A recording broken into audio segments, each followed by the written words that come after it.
Our gospel reading for this morning has fairly obvious connections to the Old Testament reading. A reading from Moses on Sinai is the standard reading for this Transfiguration Sunday. And the reading from the gospel will take place shortly after Peter has first declared that Jesus is indeed the Messiah.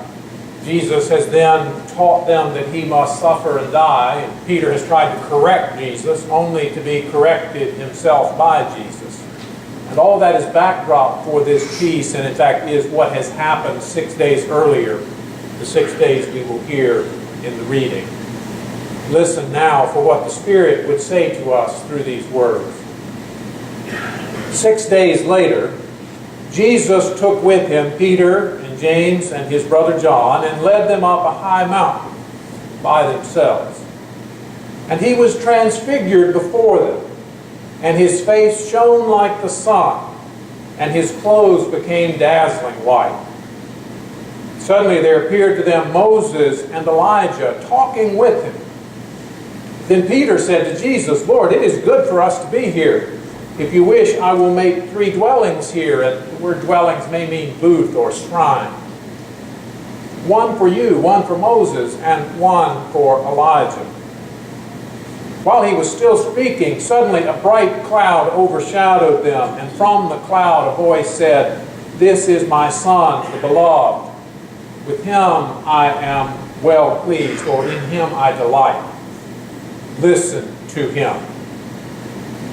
When the disciples heard this, they fell to the ground and were overcome by fear. But Jesus came and touched them, saying, "Get up and do not be afraid." And when they looked up, they saw no one except Jesus himself alone. As they were coming down the mountain, Jesus ordered them, "Tell no one about the vision until after the Son of Man has been raised from the dead." The word of the Lord. Thanks be to God. When I was in seminary, I had the opportunity to go on a 3-week-long trip to the Middle East, and from students who had been on the trip in previous years, I knew that one of the highlights of the trip would be an early morning ascent up Mount Sinai, where we would be able to watch the sunrise. And our group gathered there in the morning darkness at about 4 a.m., where guides looked us over, trying to decide which one they wanted to pick for their camel. And we then rode camels for about 45 minutes up to a large flat area not too far from the summit, and then hiked the last little bit to the top.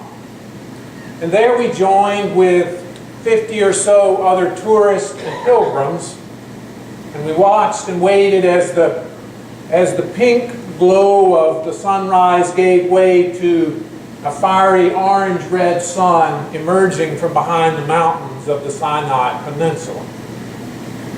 Now, I had seen pictures of this in a chapel service there at seminary.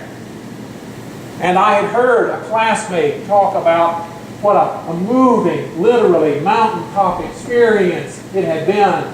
And I was ready for my own experience. I was ready for my own epiphany. And nothing happened. Now, don't get me wrong, it was beautiful. It was a stunning view. I have some wonderful pictures I could show you.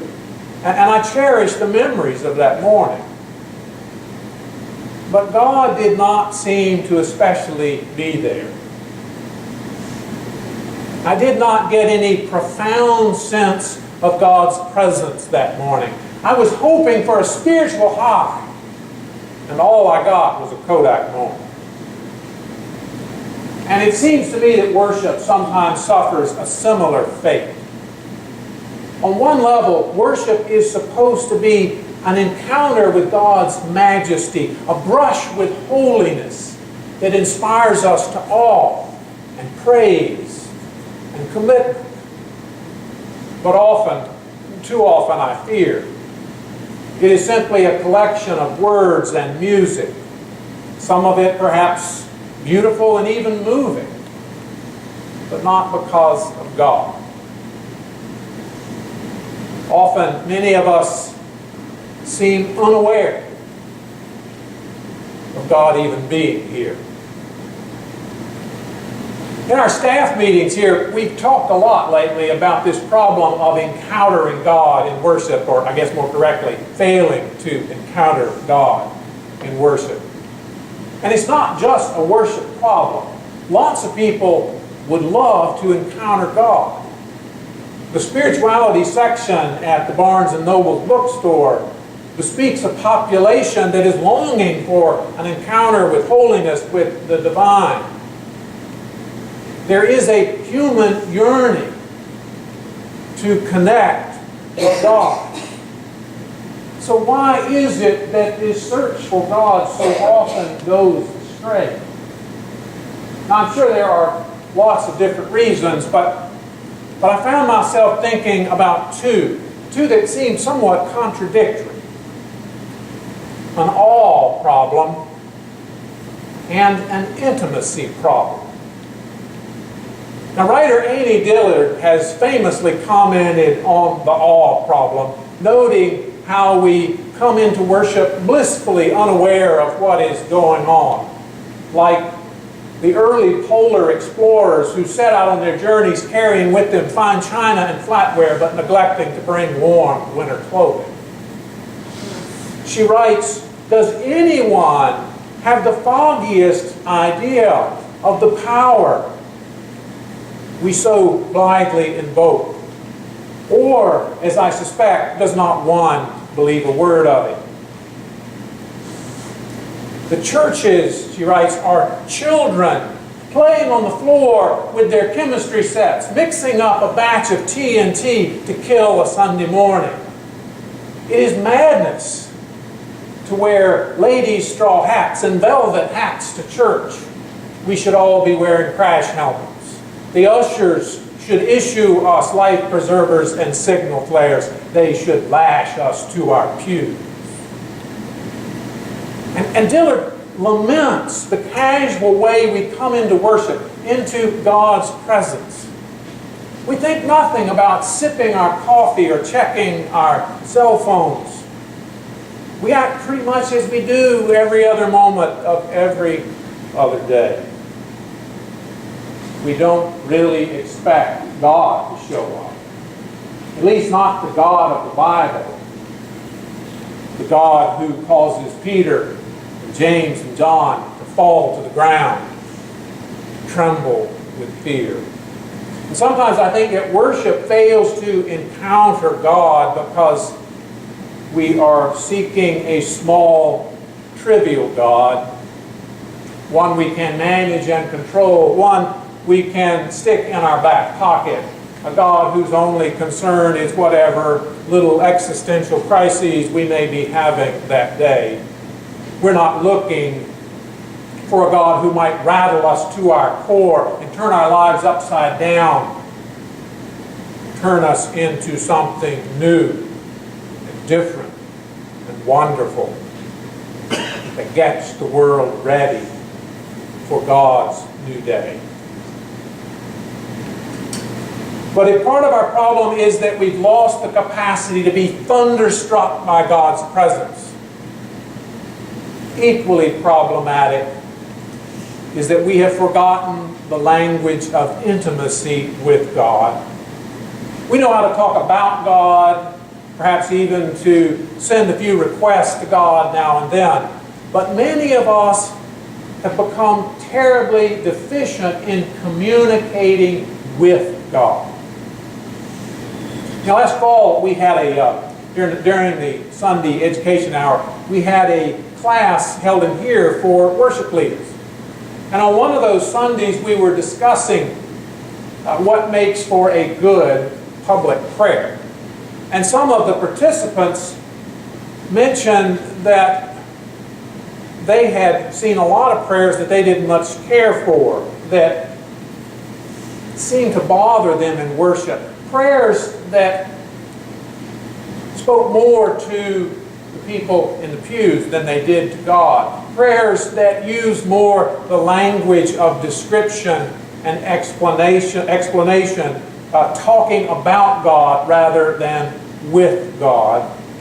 And a lot of us pastor types deserve to be reminded of this and critiqued this way now and then. We're far too fond of using prayer to reinforce our sermons or to show off our verbal prowess. But the prayer language Jesus shows us is an intimate language. When Jesus teaches us to pray, He doesn't have us address God with big formal titles. Instead, He tells us to address God in a familiar child's form, Abba, Daddy.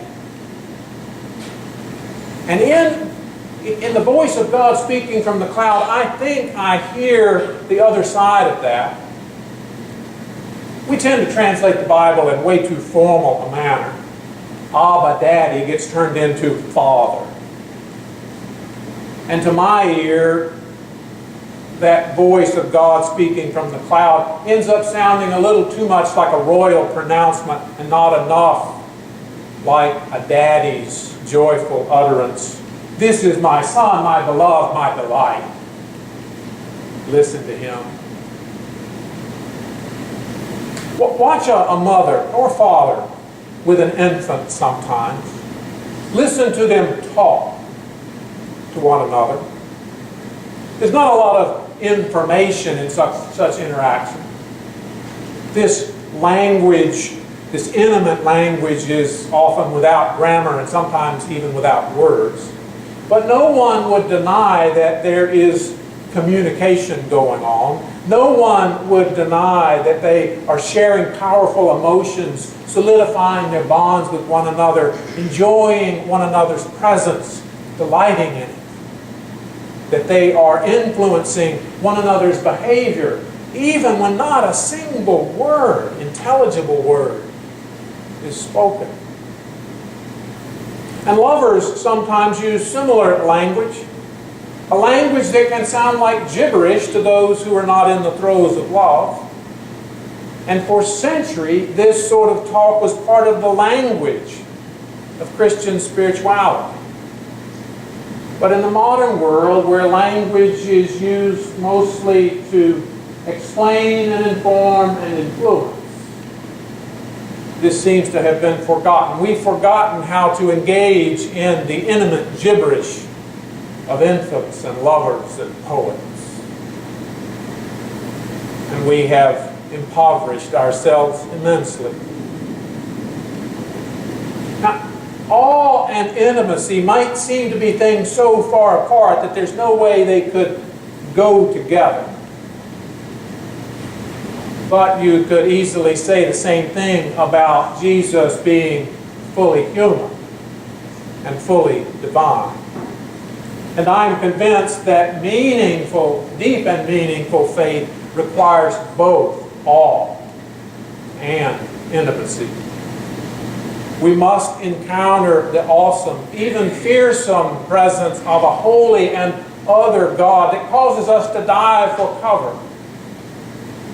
Otherwise, we will surely imagine a God whose job it is to serve us and to meet our needs. But we must also encounter the grace of God that touches us and says to us, do not be afraid. I love you. And I long for you to know life, true humanness in all of its wonder. All praise and glory to the God of mountain peaks and ocean's depth, the God who creates the far-flung galaxies and the vastness of space, the God who in love reaches out and touches us in the person of Jesus. Thanks be to God.